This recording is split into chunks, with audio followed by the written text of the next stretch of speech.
The TalkSport Fan Network. The ultimate on-demand destination for the UK's best fan-led football podcasts. Want authentic supporter insight on all things Bournemouth? Follow Up the Cherries in all departments on the TalkSport Fan Network. Club-dedicated content created by the fans, for the fans. Search TalkSport Fan Network.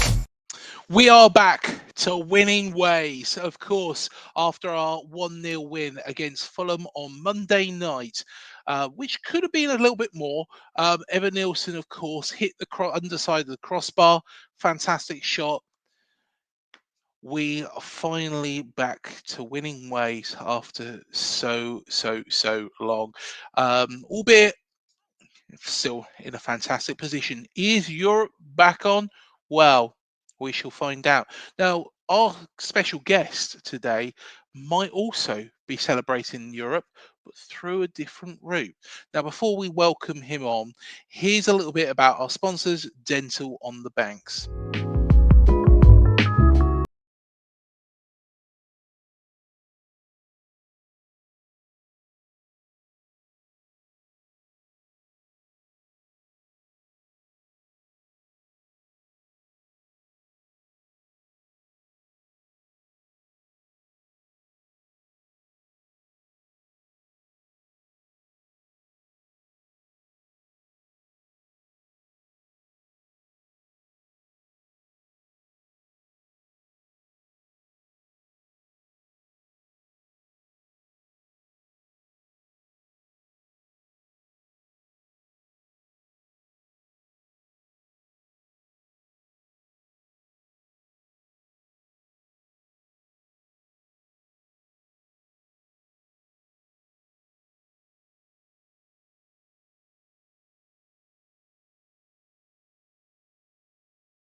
To find out about them, visit dentalonthebanks.co.uk, and thank you to our second sponsors, Touchpoint Telecoms, for all your business telecoms needs and also CCTV as well.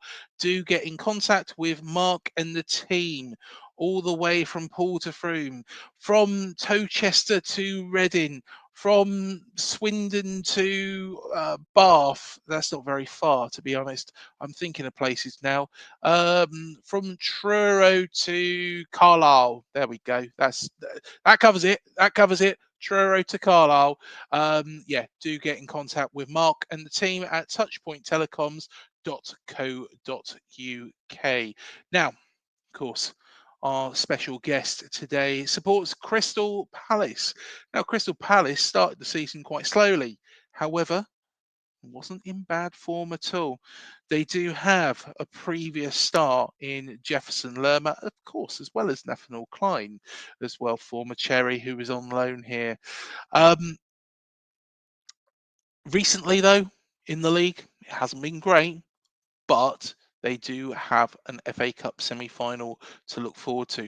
Is this a golden chance to get another one over Crystal Palace as their focus shifts from the league to hopefully winning the cup? Well, we're going to find out more.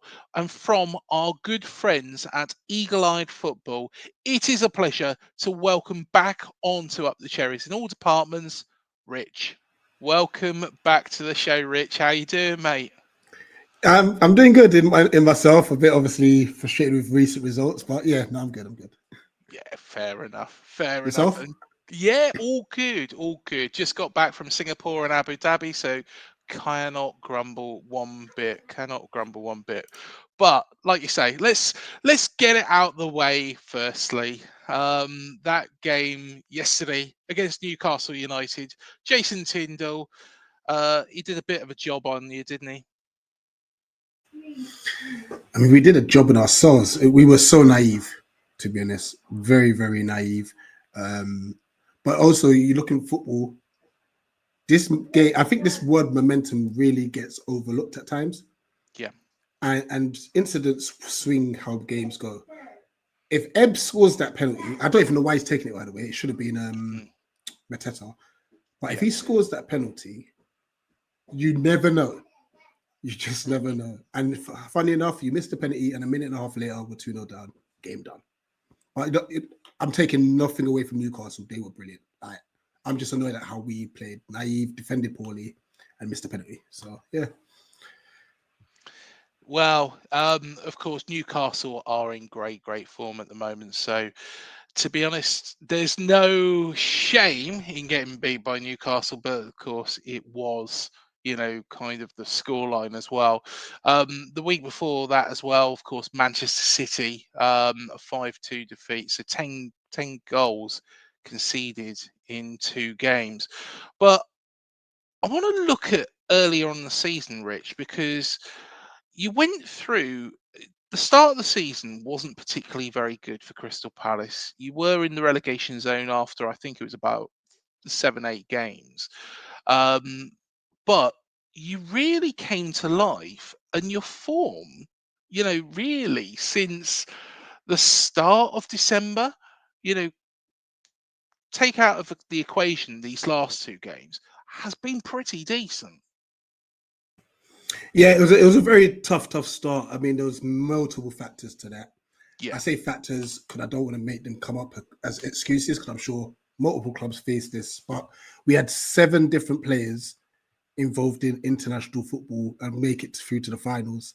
The 4 England representatives, 2 for Colombia and Mateta during the Olympics, all of which had to then get rushed back for the start of the season because of summer windows rubbish.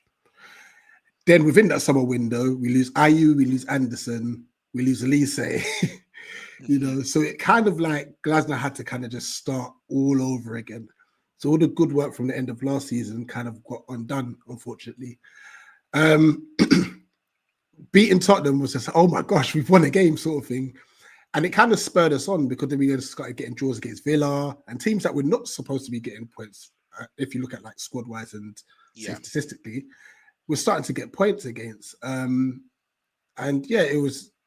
just went on the up from there. Obviously, like I said, minus the last 2 games, our away form's been sensational. We went, I think, 6 games in a row, I think winning a majority of them 2-0. Didn't concede an away goal until we played Southampton the other week. So I think we went, 12 hours of football, or close to 12 hours. So we were brilliant. We did really well in that period, and it's hopefully I'm just hoping we're not too tired, especially with an FA Cup semi-final coming up. Well, let's talk quickly about that FA Cup semi-final, because in the last round, unfortunately, we went out against Manchester City. You beat Fulham convincingly. I've got to say this, convincingly, and they're a very, very good side. Of course, we've recently beaten them. They were our last opponents. We beat them 1-0, but they are a solid side, as shown by their league position. But you absolutely steamrolled them. But also, I just want to touch on the performances after that, because you then went and, like you say, drew against Southampton. You managed to pull that, thankfully. Thank you. Right at the very, very end. I'm still hoping Saints get the lowest points tally of all the Premier League teams. They are not beating Derby's record somehow. But yeah, coming back to Palace, you absolutely steamrolled Fulham. But do you feel that what Glasner has done is kind of taken the pressure off the Premier League now and gone, look, we're not going to do anything on this. Let's just go all out for this FA Cup? I don't think it's a Glasner thing, to be honest, because he wants to win every game. Like, whenever you speak to him about press conferences, he's like, listen, we've got 10 games left of the season. All right, I want 30 points. Like that. That's his mindset. He doesn't like losing. So obviously the last couple of games, he's going to be furious about. I'm more concerned about the players. Now, the Southampton one I can excuse. Reason being is I think there was such a mental hangover from the achievements of making the FA Cup semi-final that I just think that they would just probably either mentally fatigued or even physically fatigued. We then recovered and beat Brighton, which was incredible, especially going down to 9 men at one stage as well. And obviously playing City and Newcastle, not easy games at all, but I'm starting to think or even question, are the players' minds solely fixed on Wembley? Are they avoiding playing to 100% do they want to try and avoid injuries and all these little factors that can play into it. Because the last time we went to Wembley, I think we were on a terrible run, including losing away to Leicester under Patrick Vieira. You know, no one wanted to get injured for that semi-final against Chelsea. So that's my concern. And look, we've got you coming up Saturday. Then we've got Arsenal next Wednesday away. I'm even saying just chuck down the 21s in for that game, because that's 3 days before the semi-final, you know. Exactly. Yeah. It's going to be a lot to navigate over next week. No, I completely understand. And I think, you know, the FA Cup, you know, in my mind, you know, if Crystal Palace win the FA Cup, it is a tremendous achievement. I really do hope you do it, even though it might have some stipulations that could go against us. But it would be good to see a winner of the FA Cup outside of those, you know, the big sides, you know, the sides that are consistently at the top. And I throw Villa into that as well, mix. Yeah, to be honest, the 2nd of April, it was just a day before I flew out, actually.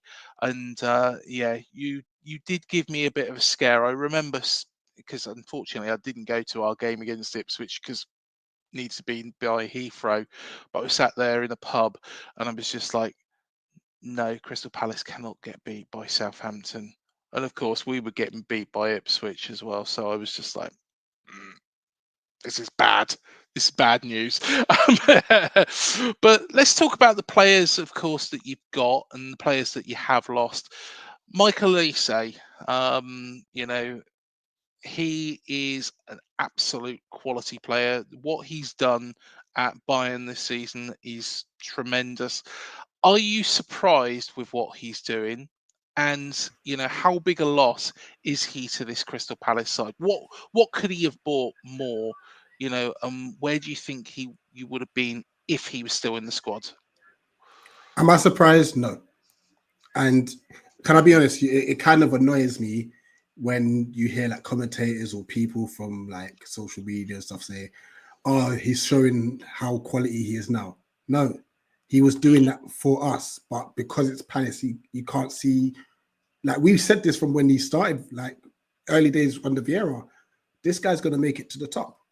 You know, so there's no way we're surprised at it whatsoever. And I'm so glad that he rejected like the likes of Chelsea and stuff to go and flourish at a side like Bayern Munich. And you know, I was a bit upset. Obviously, they went out last night, but to be fair, Inter Milan did deserve it.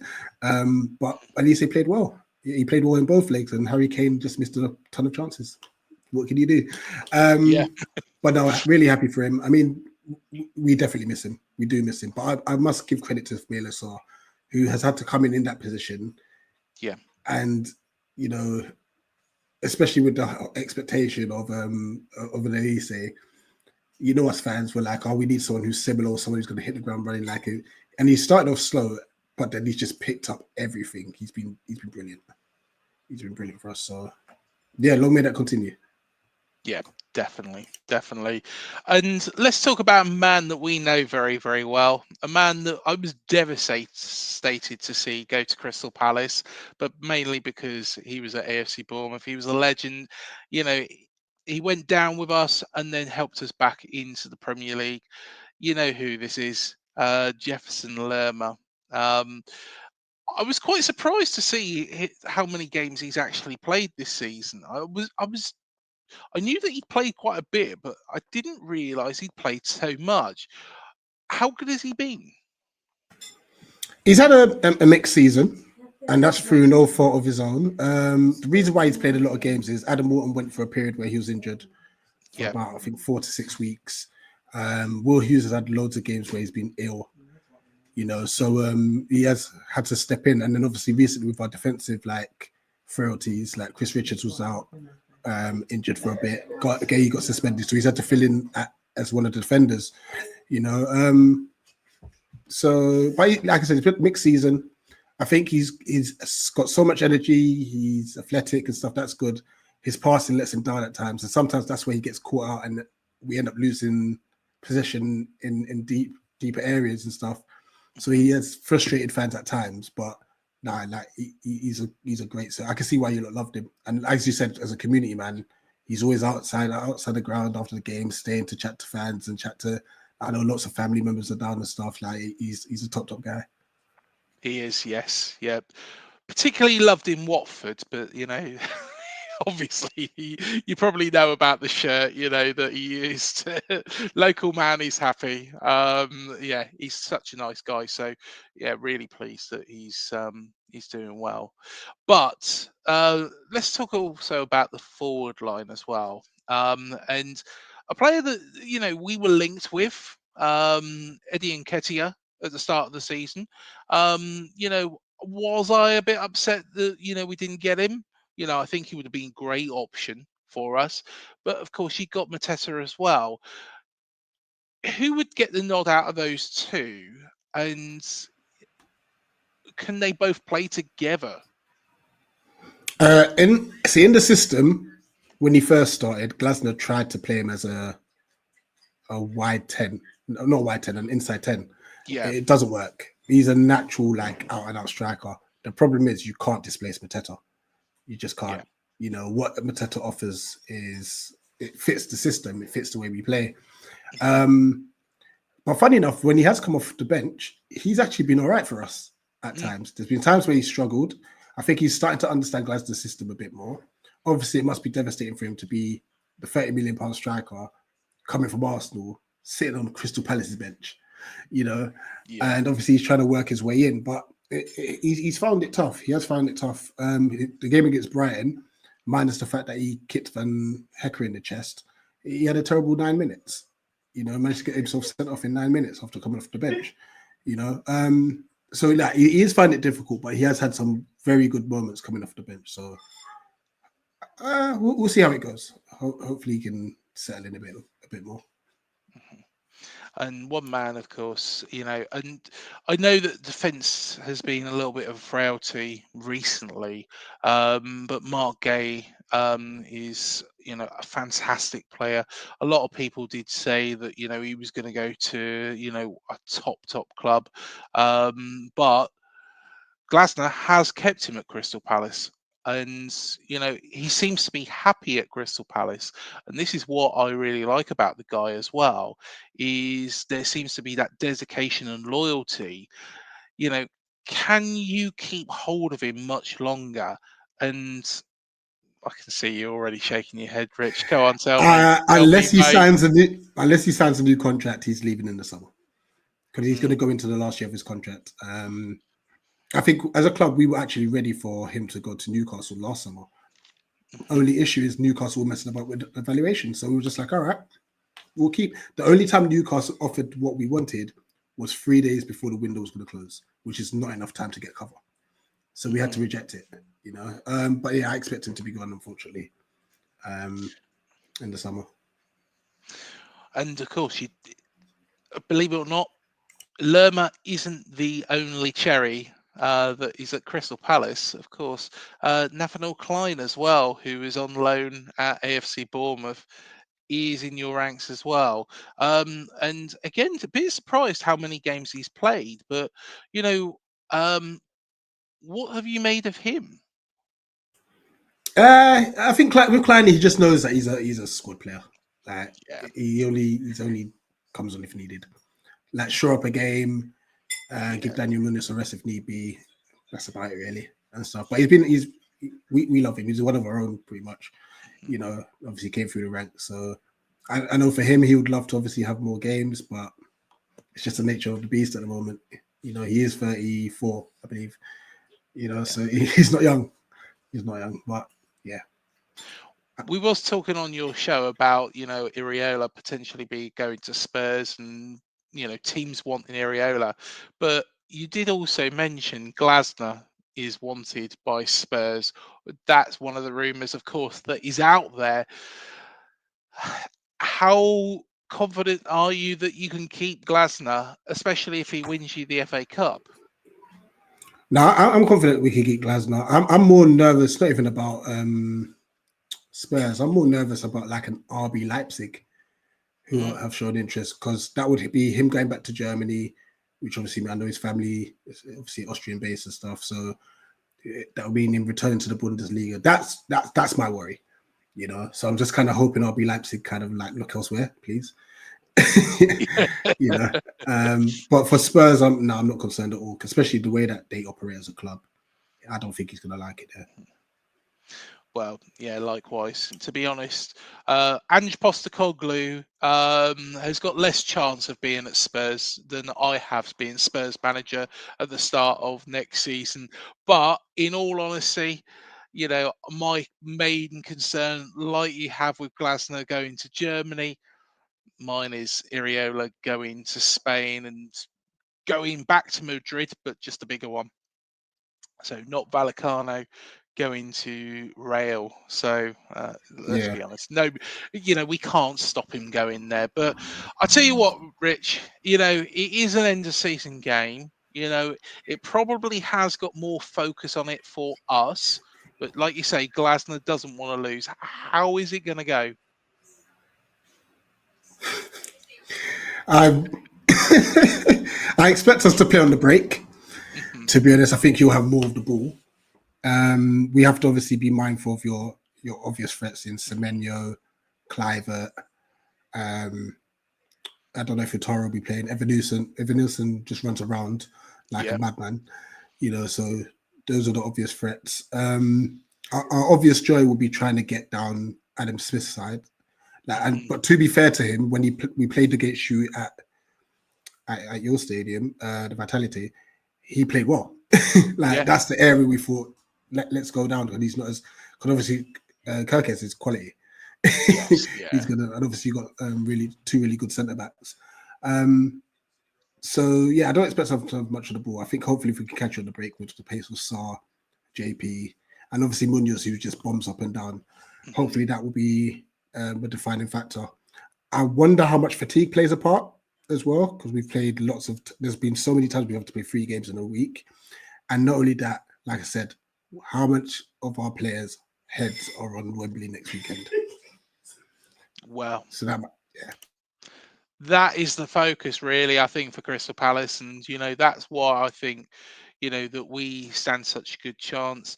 You know, like you say about Adam Smith, one thing that he's lost is a lot of pace. But Iriola, rather than what we saw under Gary O'Neill, Iriola's made him drop back a little bit, which has given him a little bit more time to actually get the tackle in, you know, position himself right, because, you know, as you get older, as I already know, you know, your pace does go a little bit, although I was never the paciest in the first place.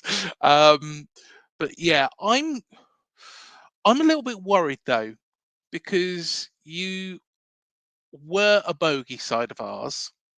You probably do want revenge for last season. And you probably do want that little bit of momentum going into that FA Cup game.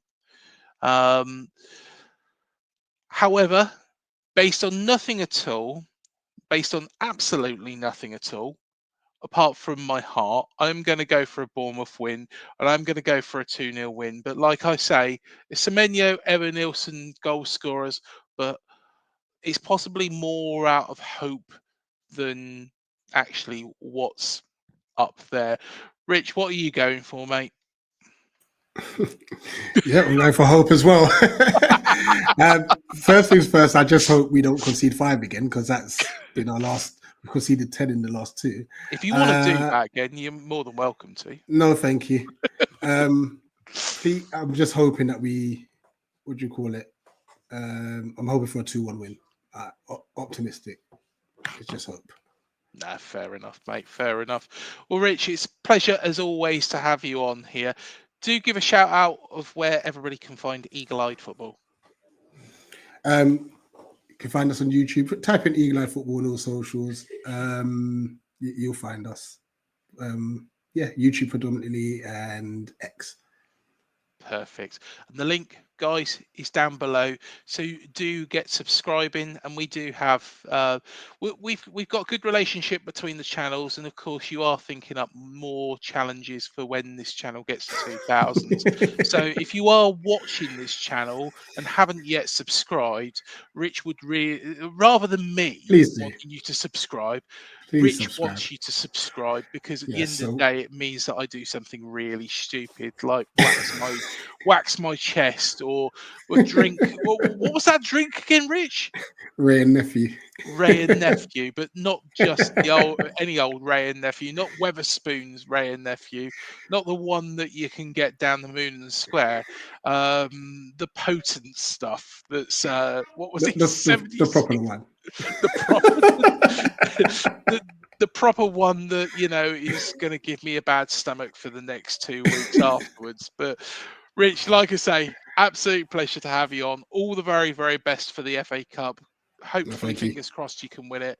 And no doubt we will catch up very, very soon anyway. Absolutely. Appreciate being invited on, as always. Not a problem at all. Our pleasure. And thank you, everybody, for joining us. Hit the like, subscribe, the bell button below. It helps this channel to grow. I'll tell you what, that hand's moving up. It's like a DJ there. Do also go check out, if you like your DJing music and things like that, go and check out all of our musical interviews on here as well. You can find them all in the interview tab. The likes of Richie Neville, Hard Fi, the Blue Tones, of course, Richie Neville's from 5, Kasabian, Happy Mondays, Yogi G and the Family Tree. Go check out Gazzy's new stuff as well, and loads more. I could be talking all day if I told you more. Do go and check out all of our other interviews. We've got lots of player interviews on here as well, plus some interviews with different characters as well. I'll let you go find them as well.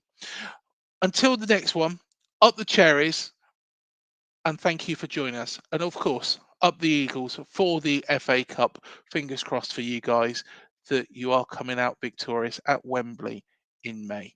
Thank you, and we'll see you soon. The TalkSport Fan Network. The ultimate on-demand destination for the UK's best fan-led football podcasts. Want authentic supporter insight on all things Bournemouth? Follow Up the Cherries in all departments on the TalkSport Fan Network. Club-dedicated content created by the fans, for the fans. Search TalkSport Fan Network.